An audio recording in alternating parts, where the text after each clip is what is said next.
O presidente Lula recebe o apóstolo Hélder Ulisses Soares, líder da Igreja de Jesus Cristo dos Santos dos Últimos Dias, a Igreja dos Mórmons. O encontro ocorre após a divulgação de pesquisa da Atlas Intel, que apontou que 56,3% dos eleitores evangélicos afirmaram ter se sentido muito ofendidos com a ala do desfile que criticou a família conservadora durante a homenagem ao presidente na Sapucaí. E o PSOL vive um racha interno após o PT formalizar a proposta de federação partidária para as eleições deste ano. A nova ofensiva da sigla do presidente Lula tem o apoio do ministro Guilherme Boulos, mas enfrenta resistência em diferentes alas do partido. A informação é do Yander Porcela, está aqui, no site do SBT News. Integrantes do PSOL se reuniram com o presidente do PT, Edinho Silva, que reforçou o convite para que a legenda passe a integrar a federação formada por PT, PCdoB e PV. Apesar do diálogo, não houve consenso e a decisão deve ficar para março. A federação ajudaria o PSOL a cumprir a cláusula de barreira, especialmente porque o partido não contará neste ano com o seu principal puxador de votos, Boulos, que não deve disputar a eleição. Mesmo assim, o grupo contrário à aliança aposta no desempenho da deputada Érica Hilton para compensar essa ausência. Quem está aí? Basília, Ranier? Basília Rodrigues, estava com saudade dela. Oi, Basília, querida, bem-vinda. Basília, queria falar um pouquinho com você, mas você fica à vontade que a gente está com dois assuntos aí. Mas eu queria falar do encontro do presidente Lula com o líder da Igreja Mórmon. Você vê, teve toda aquela confusão do carnaval, né, ali com a escola Acadêmicos de Niterói. Em seguida, veio a pesquisa Atlas, mostrando um empate técnico entre Lula e Flávio Bolsonaro. E aí, esse encontro, né, essa reunião com um líder cristão, o ministro Messias, o ministro Jorge Messias, que é normalmente o interlocutor do presidente Lula, com o público evangélico, participa dessa reunião. Não é coincidência, né? Vou começar pelo PSOL e depois ir para os evangélicos. Apesar de, para muitos críticos, parecerem duas pautas diferentes, né? Um partido mais à esquerda e uma parcela do eleitorado mais conservadora, isso não significa desconexão total, não. Inclusive, tem como exemplo de pessoalista, né? Integrante da bancada do PSOL na Câmara, um pastor. É deputado federal e também pastor Vieira, que faz um discurso progressista, pró-governo Luiz Inácio Lula da Silva. Em relação a este pedido do Partido dos Trabalhadores para que o PSOL entre em uma federação, não é a primeira vez que o PT tenta reforçar as fileiras governistas com mais identidade com a base aliada com os políticos do PSOL. Isso aconteceu durante as vésperas das eleições de 2022, em que, em outra oportunidade, o PSOL já disse não para o PT e acabou federando mesmo com a Rede Sustentabilidade.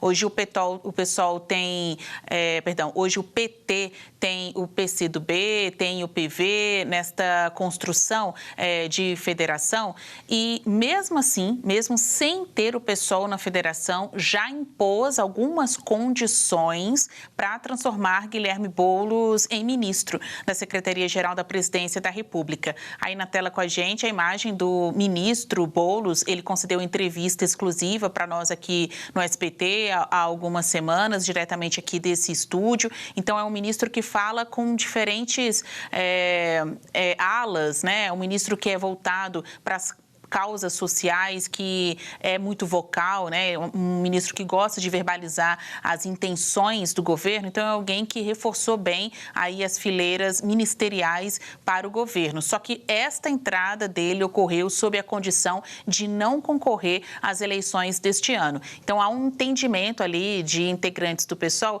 que, mesmo sem fazer parte de uma federação, o partido já teve que entregar o seu principal nome, né, nacional, nacionalmente falando, de disputa, tanto para a presidência da República, Prefeitura de São Paulo. Então, mesmo sem ser federado, o pessoal já teve que colocar esta moeda na articulação para integrar o governo, ter um ministério dentro do Palácio do Planalto. Ao que mais ele estaria disposto a ceder se topar a federação? Federação é um casamento muito sério. A gente já viu em outras condições eleitorais partidos que se aproximaram, mas não colocaram aliança. Veja a dificuldade de partidos de centro-direita, como Progressistas e União Brasil, para selar mesmo este casamento, porque sabe que numa federação há um compromisso com o voto, com as bandeiras que são defendidas pelo principal partido.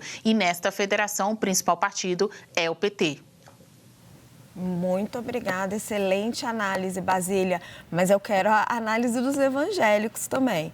É coincidência que o Lula esteja recebendo hoje? Vamos lá.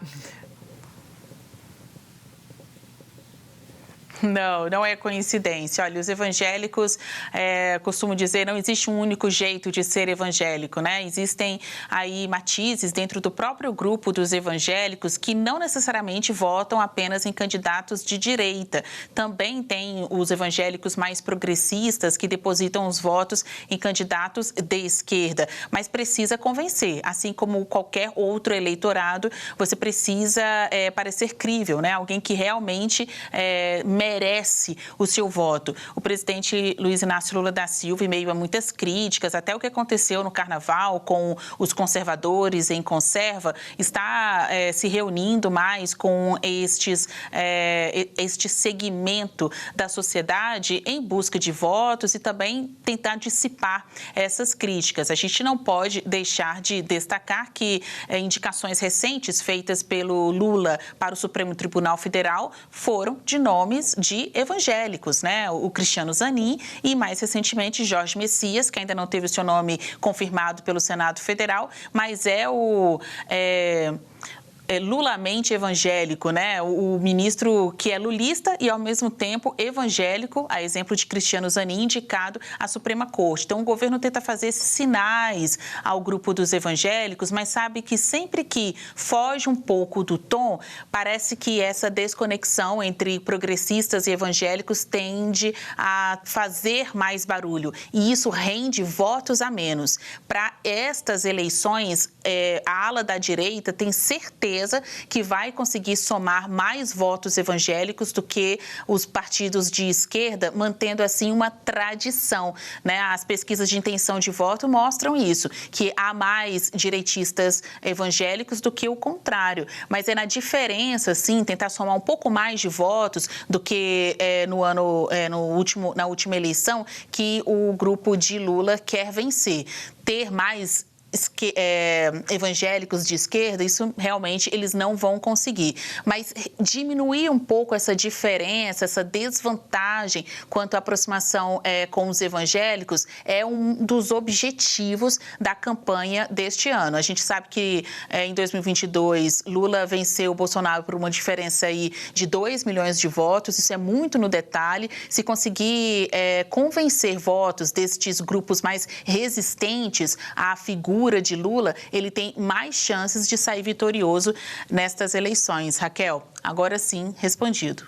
Basília andou meio sumida ontem, hoje, apurando aí um monte de histórias, mas ela faz uma falta danada aqui no Poder Expresso.